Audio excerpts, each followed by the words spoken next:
तो दो लाइन का शेर सुनिए। सियासत में ज़रूरी है रवादारी समझता है, वो रोज़ा तो नहीं रखता पर अफ्तारी समझता है। आपको एक स्टैंड लेना पड़ेगा, अब ये टाइम आ गया है। लव जिहाद और राम मंदिर के नाम से ये शुरू हुआ फसाद, मुसलमानों के साथ हेटरेट आज बुलडोजर तक पहुंच चुका है। सवाल ये है कि इस देश में मुसलमानों का भविष्य क्या है। एक मुसलमान होने के नाते मेरा ये सवाल जायज़ है कि हमारा भविष्य क्या है। आप ये ओथ तो लेते हैं कि हम इस देश के संप्रभुता, अखंडता और एकता की रक्षा करेंगे। आपको ये बात समझना होगा कि अगर आप अभी खड़े नहीं होते हैं मुसलमानों के ऊपर जुल्म को रोकने के लिए, तो आगे इस देश का भविष्य खतरे में है, ना कि सिर्फ मुसलमान खतरे में है। इतनी बड़ी मुसलमानों की आबादी को आप दुनिया के किस कोने में जाके फेंकेंगे, किस समुद्र में डालेंगे जो मुसलमान खत्म हो सकते हैं इस देश। मुसलमान इस देश में हिंसा नहीं करना चाहता है। मुसलमान इस देश में इक्वल रह के जीना चाहता है, बराबर का नागरिक, सेम लेवल पे रह के जीना चाहता है, आंख में आंख मिला के जीना चाहता है, आपसे दब के नहीं जीना चाहता। बहुत से लोगों के दिलों में यह ख्याल रहता है कि मुसलमान देश का गद्दार है, मुसलमान देश से गद्दारी करेगा। यह कभी नहीं हो सकता है। जिस देश के मिट्टी के अंदर उसके खानदान के बहुत सारे लोग दफन हो, वो लोग इस देश की मिट्टी से और इस देश से गद्दारी कैसे कर सकता है। हम तो यही दफन होते हैं, इसी देश की मिट्टी। मेरा एक सिंपल और क्लियर मैसेज है उन तमाम सेकुलर पार्टी के लिए जो अपने आप को सेकुलर बोलते हैं कि अब आपको रोड पर आकर संघर्ष करना पड़ेगा। अब आपको मुसलमानों के लिए रोड पर आना पड़ेगा। मैं आपसे ये रिक्वेस्ट नहीं कर रहा हूं, मेरा ये राइट है। इसके कई कारण है कि मैं आपसे ये बात बोल रहा हूं और मेरा बोलना ये जायज़ है। आपको मेरी बात सुननी चाहिए। आप सिर्फ मुझे एक वोट बैंक की तरह इस्तेमाल नहीं कर सकते हैं। आदाब, नमस्कार एंड वेलकम। मैं हूं सीजान जौहर और आज इस वीडियो में मैं दो टॉपिक के ऊपर बात करने वाला हूं। उम्मीद करता हूं आप इस वीडियो को पूरा देखेंगे। आरजेडी यानी राष्ट्रीय जनता दल ने हर साल की तरह इस साल भी बिहार के पटना में दावत इफ्तार का इंतज़ाम किया था।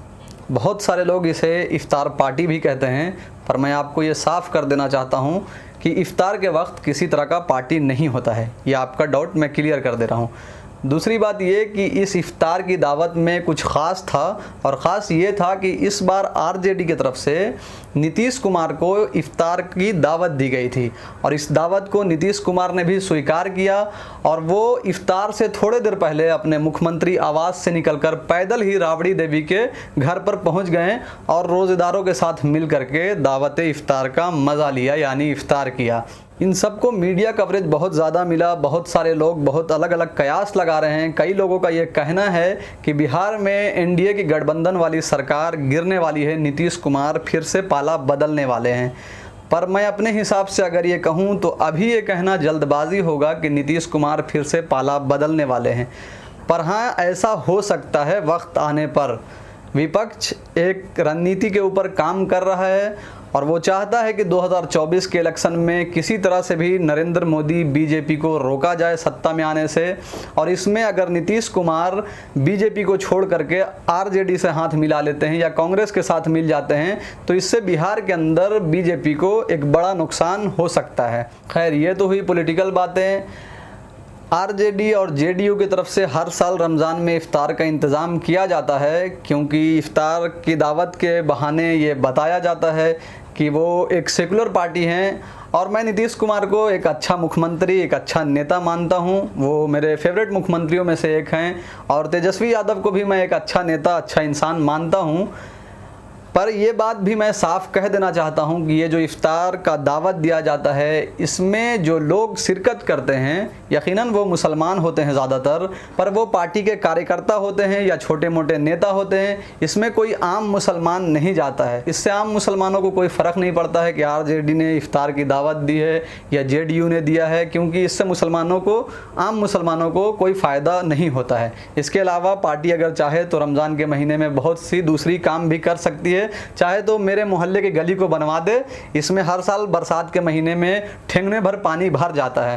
खैर, अब इस बात को यहीं पे ख़त्म करते हैं। दूसरे टॉपिक पे आते हैं। जो मेरा दूसरा टॉपिक था उस बात को मैं अब समझाना और बताना चाहता हूँ, गौर से इसको सुनिएगा। इस बात को स्टार्ट करने से पहले मैं एक दो लाइन का शेर बोलना चाहता हूँ। तो दो लाइन का शेर सुनिए। सियासत में ज़रूरी है रवादारी समझता है, वो रोज़ा तो नहीं रखता पर अफ्तारी समझता है। मुसलमान सुबह के 3 बजे उठते हैं और सहरी करते हैं, उसके बाद 4 बजे ये नियत करते हैं बेसौमी गद्दिन नवे तो मिन शहर रमज़ान, नियत में करता हूँ आज का फ़र्ज़ रोज़ा रखने की वास्ते अल्लाह के, मुँह मेरा तरफ काबा शरीफ के। उसके बाद पूरी दिन मुसलमान भूखे प्यासे रहता है। इसके दरमियान वो अपना काम भी करता है। शाम के 6:15 में वो इफ्तार करके अपना रोज़ा खोलता है। पर इसके मायने क्या हैं?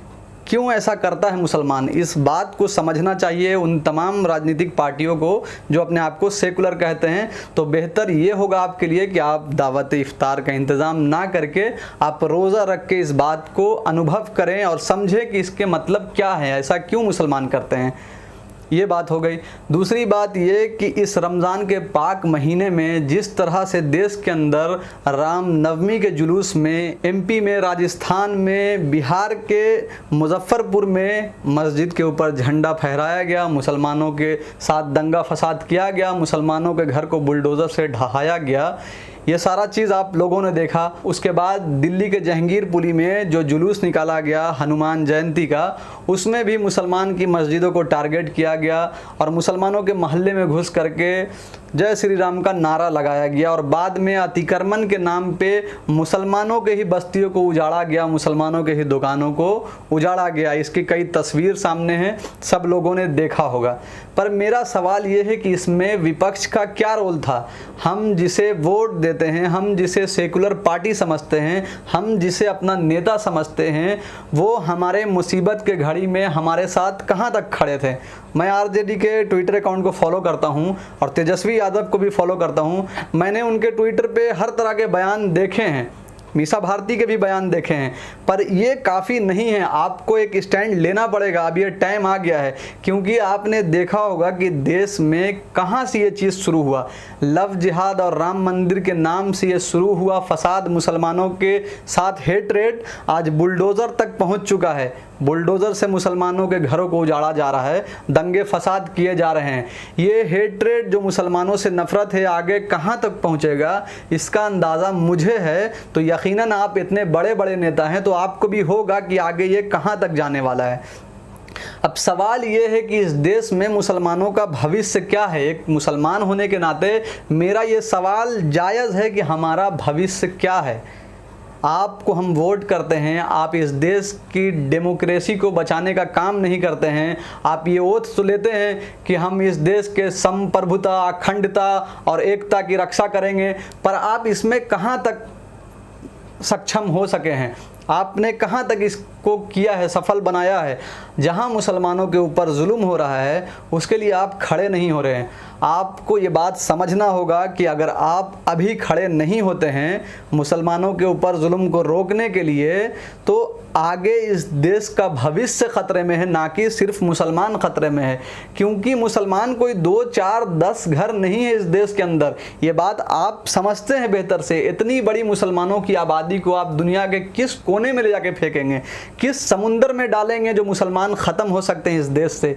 बीजेपी, आरएसएस, वीएचपी, ये सब लोग जो हिंदुत्ववादी संगठन ये चाहते हैं कि मुसलमानों को ख़त्म कर दें, और ये लोग के हौसले दिन ब दिन बुलंद हो रहे हैं क्योंकि आप लोग खामोश हैं। आप लोग एक क्लियर स्टैंड नहीं ले पा रहे हैं। क्या आपको ये डर लगता है कि अगर आप इस तरह से क्लियर कट बोलेंगे कि मुसलमानों के ऊपर जुल्म हो रहा है तो आपका हिंदू वोट खिसक जाएगा? इस बात की फिक्र करना बंद कर दीजिए आप लोग।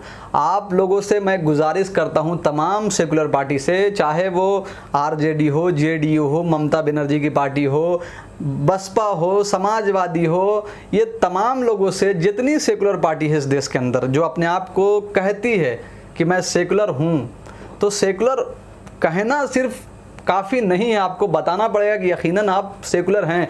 अब आपको रोड पर आकर संघर्ष करना पड़ेगा, नहीं तो ये बवाल ख़त्म तो नहीं होगा। ये बात आप जान लीजिए, ये इंक्रीज करेगा, बढ़ेगा, डे बाय डे बढ़ता जाएगा। मेरी बात याद रखिए, इस कदर बढ़ जाएगा कि इस देश में मुसलमानों को कोई ऑप्शन नहीं बचेगा कि वो करे तो क्या करे। उनके सामने एक तरफ कुआं रहेगा तो दूसरी तरफ खाई रहेगा। तो आप अगर इस तरह का माहौल इस देश में बनाना चाहते हैं और देखना चाहते हैं तो आप फिर तैयार रहिए इसके लिए। अगर आप एक्शन नहीं ले रहे हैं तो मुसलमान इस देश में हिंसा नहीं करना चाहता है। मुसलमान इस देश में इक्वल रह के जीना चाहता है।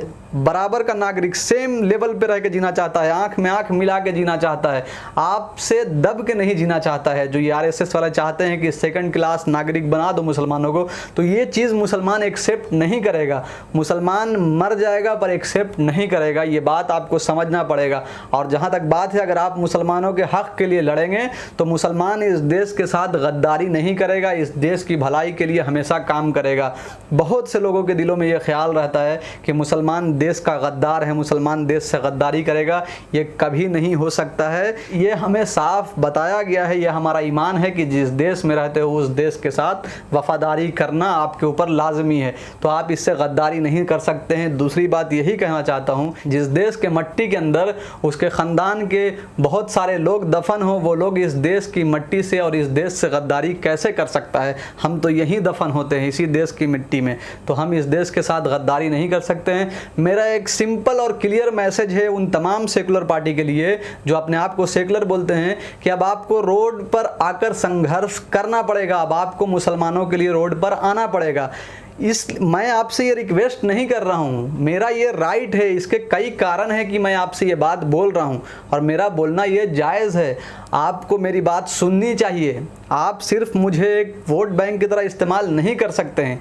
अगर आप ये करना चाहते हैं तो आप क्लियर कर दीजिए कि आप हमारे मसले में, हमारे मामले में नहीं बोल सकते हैं। मर्जी हमारी आपको वोट करे या ना करे, तो ये स्टैंड क्लियर कर दीजिए आप तमाम सेकुलर पार्टी, फिर हम समझेंगे कि हमें क्या करना है। अदरवाइज़ अगर आप चाहते हैं कि भाईचारा बना रहे, हम आपके साथ बने रहें, आपसे जुड़े रहें, तो आप हमारे लिए करिए, ये सब ज़रूरी है। देश का भविष्य खतरे में है, पूरा देश खतरे में है, आप ये बेहतर समझते हैं। चलिए अब इस वीडियो को यहीं पे समाप्त करते हैं। मेरा 2 टॉपिक था जो मैंने बताया था, दोनों टॉपिक मैंने इस एक वीडियो के अंदर कवर किया है। अगर आप इस वीडियो को अभी तक देख रहे हैं और ये वीडियो आपको अच्छा लगा है तो इस वीडियो को लाइक और शेयर ज़रूर कर दें, और चैनल पे अगर पहली बार आए हैं तो मेरे चैनल को सब्सक्राइब भी कर लें। वीडियो देखने के लिए आप सबका बहुत बहुत शुक्रिया, धन्यवाद।